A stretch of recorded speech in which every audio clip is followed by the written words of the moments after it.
E se a confissão de amor mais importante da temporada tiver de fato acontecido, e se, na verdade, não tiver sido apenas uma, mas duas, o final dessa temporada de My Dress Up Darling nos deixou sim a grande declaração que todos esperávamos. Mas aqui, na Sala Branca, argumentamos que as confissões mais verdadeiras não estavam em palavras que seriam ditas, mas sim na queda de uma máscara e no silêncio de um pôr do sol.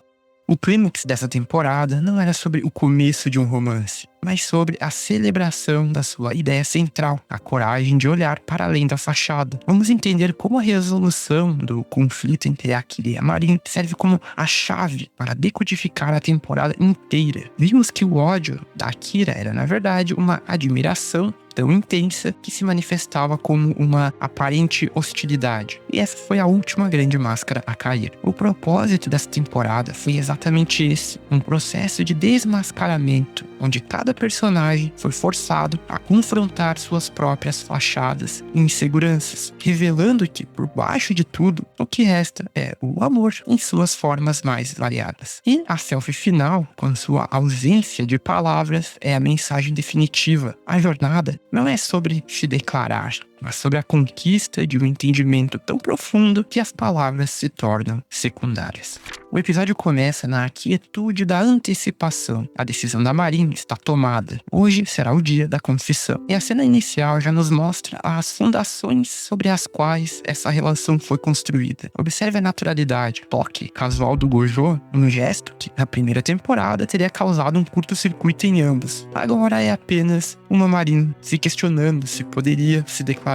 Esta é a prova de que a fachada da distância entre eles já foi completamente passada. Então, o simbolismo, a pelúcia que o Gojo deu a ela, um presente nascido do primeiro grande ato de confiança dele, agora repousa ao lado da Kimura, que é essa almofada gigante da Shizuko. Ou seja, para Marin, o Gojo já não está mais no mundo real. Ele foi elevado ao mesmo panteão de suas maiores paixões, algo que, como vimos, o Gojo também fez por ela. O que estas pequenas cenas nos dizem é que, para Marin e o Gojo, a parte mais difícil da jornada já terminou. A intimidade e a admiração já são fatos estabelecidos. A confissão é apenas uma formalidade, mas que provavelmente não será simples. No entanto, como a história nos mostra logo na sequência, para outra personagem, a verdadeira batalha está acontecendo naquele momento. Enquanto a tensão da Marin é sobre o futuro de um relacionamento, a tensão da Juju é sobre a própria identidade. Aquele não é um simples cosplay em grupo. É a segunda vez que ela ousa sair da sua zona de conforto, quebrando sua própria regra em uma escala ainda maior. E é essa fachada que está prestes a ser finalmente modificada.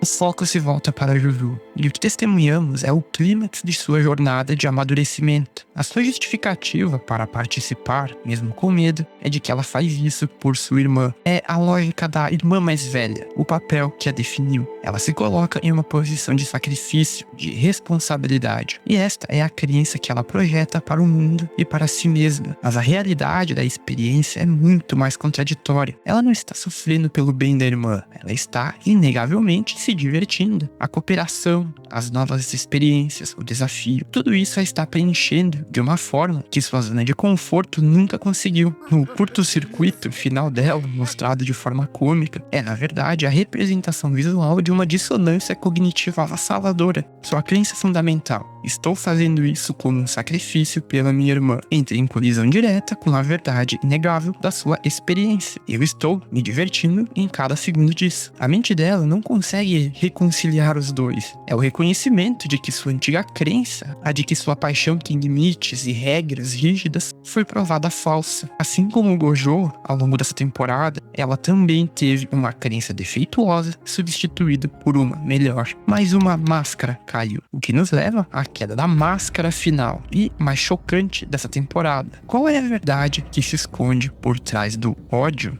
de Akira?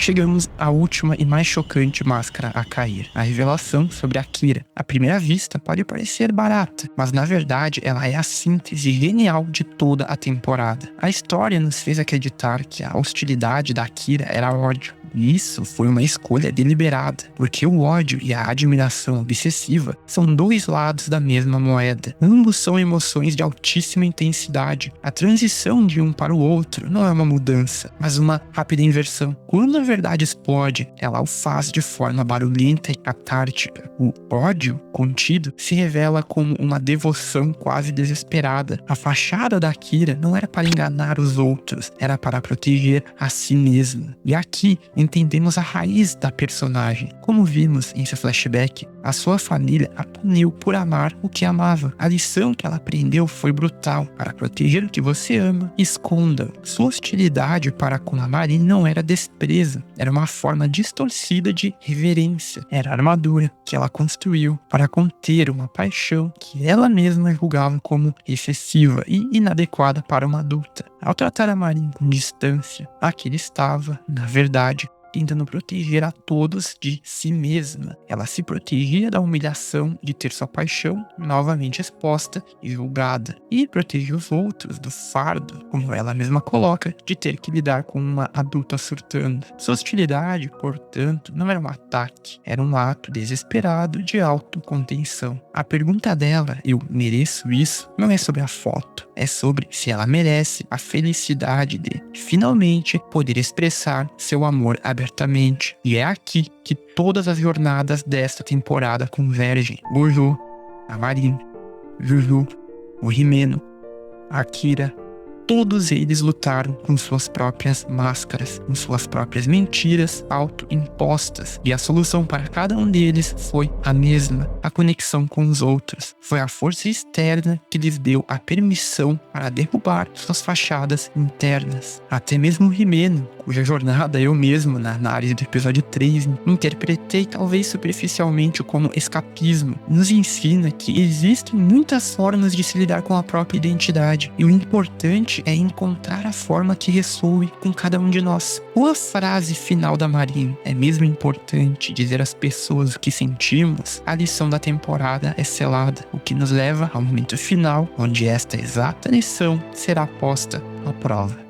E assim chegamos ao momento final. A lição da Marin foi aprendida. É importante dizer às pessoas o que sentimos, mas a história, em sua sabedoria final, nos mostra que as confissões mais verdadeiras raramente são feitas com palavras. O caminho para casa é um dueto silencioso. Ela pensa e ele vocaliza. A sintonia entre eles é tão profunda que já transcendeu a necessidade de uma declaração formal, mas a confissão ainda assim acontece. Primeiro, a do Gojo. Ao olhar para o pôr do sol da varanda dela, ele usa a palavra bonito. Uma palavra que, como sabemos, ele reserva apenas para as coisas que tocam sua alma. E em seguida, ele agradece e expressa o desejo de fazer ainda mais no futuro. Não é uma declaração de amor, é uma declaração de permanência. E para um jovem que passou a vida inteira acreditando que sua paixão o condenava a um futuro solitário, a promessa de um futuro junto a ela é a confissão mais profunda de todas.